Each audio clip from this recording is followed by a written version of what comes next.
you always wanted to know how the stress response and the fight and flight reaction actually works, here is a quick summary. So what most people tend to forget is that there is literally no difference between a real threat, like a dinosaur standing in front of you, or the stress that comes from within, like negative thoughts about yourself, or psychosocial problems with other people, or in relationships, or on the street, in the traffic. So there is literally no difference. It is always the same process. The process is your brain recognizes a threat from wherever that comes from. It always thinks, oh fuck, I'm gonna die. This is always what happens. So your brain releases the stress hormones, cortisol, adrenaline, and noradrenaline. Tells your body basically, okay, I need to fight or I need to flight. And there is a third one, which is freeze. So basically, if the other two options are not possible, then just play dead.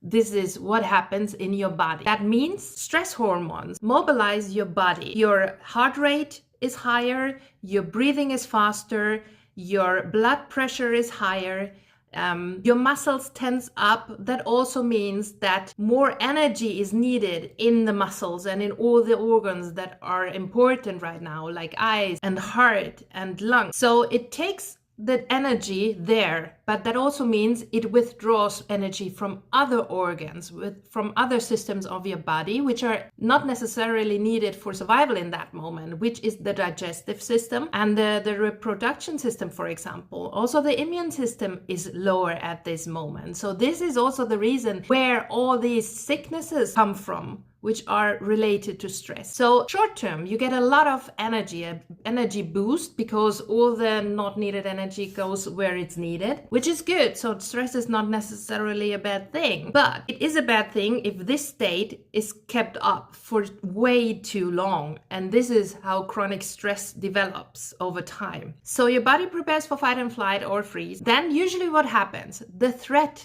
is resolved. That means either you killed the dinosaur, or you successfully escaped, or you just played dead and the threat went away, whatever. So always there is a resolved threat. That also means that in that moment, our body is built to automatically regulate ourselves. So the relaxation response kicks in as soon as the threat is over. The problem in nowadays time is that the threat is not really over. Like if you have 1,000 emails on your computer, the next day you might have still 500. Or if your inner critic is very harsh to yourself, he doesn't really shut up. So this is also the problem. The threat nowadays very often is not resolved, is not gone.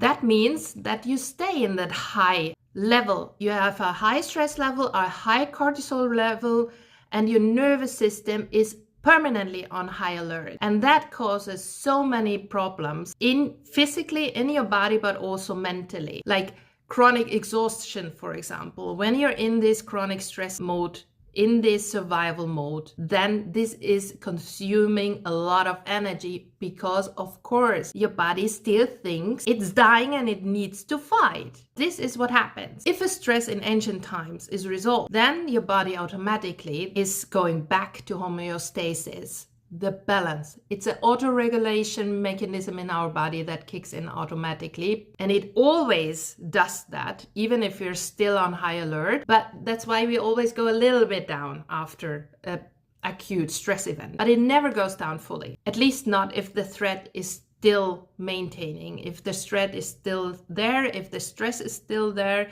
And with every new stress event, it builds up until the point where you get into a burnout. And this is how a burnout happens, when your body actually says, okay, it's enough, I shut down. So maybe this is a little bit an explanation.